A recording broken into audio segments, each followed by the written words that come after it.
Does education fuel economic growth? A. Over the last decade, a huge database about the lives of southwest German villagers between 1600 and 1900 has been compiled by a team led by Professor Sheila Ogilvy at Cambridge University's Faculty of Economics. It includes court records, guild ledgers, parish registers, village censuses, tax lists, and, the most recent edition, 9,000 handwritten inventories listing over 1 million personal possessions belonging to ordinary women and men across 3 centuries.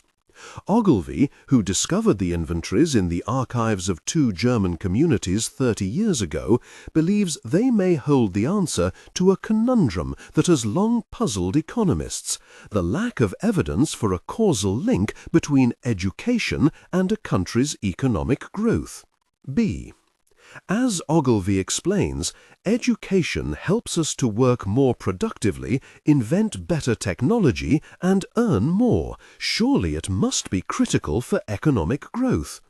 But if you look back through history, there's no evidence that having a high literacy rate made a country industrialize earlier.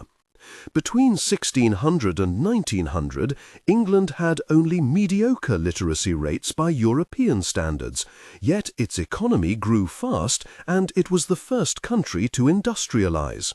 During this period, Germany and Scandinavia had excellent literacy rates, but their economies grew slowly and they industrialized late.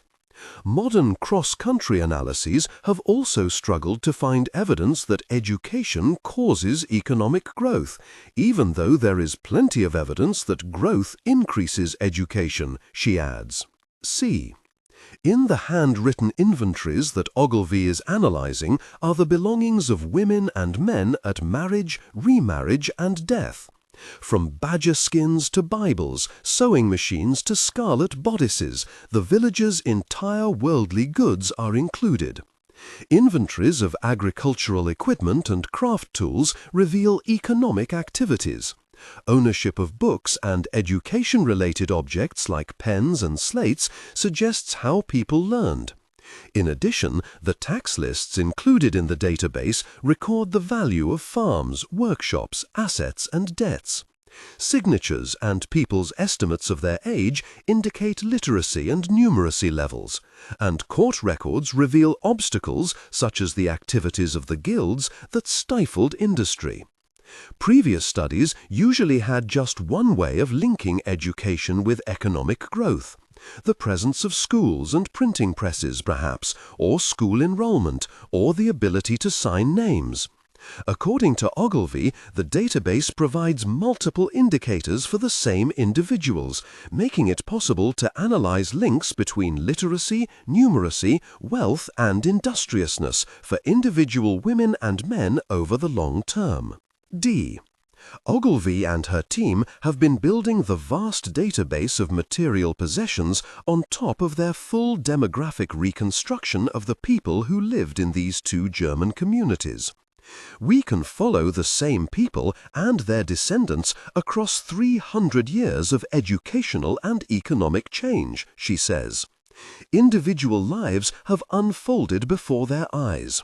Stories like that of the 24-year-olds Anna Regina and Magdalena Riethmillerin, who were chastised in 1707 for reading books in church instead of listening to the sermon. This tells us they were continuing to develop their reading skills at least a decade after leaving school, explains Ogilvy.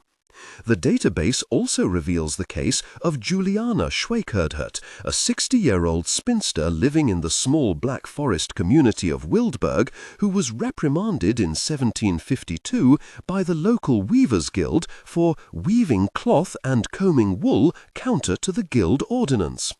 When Juliana continued taking jobs reserved for male guild members, she was summoned before the guild court and told to pay a fine equivalent to 1/3 of a servant's annual wage.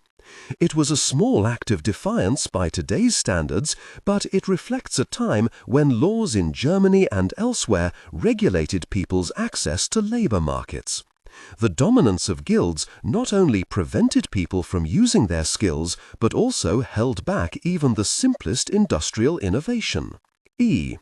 The data gathering phase of the project has been completed, and now, according to Ogilvy, it is time to ask the big questions. One way to look at whether education causes economic growth is to hold wealth constant. This involves following the lives of different people with the same level of wealth over a period of time. If wealth is constant, it is possible to discover whether education was, for example, linked to the cultivation of new crops or to the adoption of industrial innovations like sewing machines. The team will also ask what aspect of education helped people engage more with productive and innovative activities.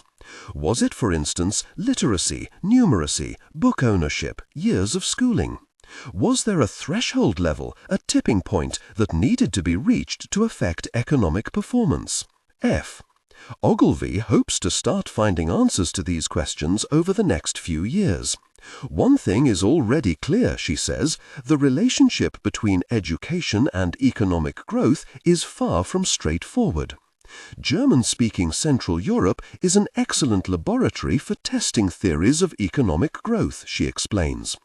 Between 1600 and 1900, literacy rates and book ownership were high, and yet the region remained poor.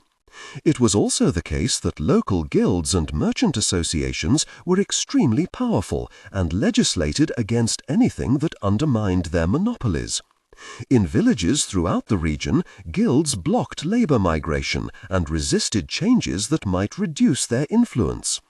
Early findings suggest that the potential benefits of education for the economy can be held back by other barriers, and this has implications for today, says Ogilvy. Huge amounts are spent improving education in developing countries, but this spending can fail to deliver economic growth if restrictions block people, especially women and the poor, from using their education in economically productive ways. If economic institutions are poorly set up, for instance, education can't lead to growth.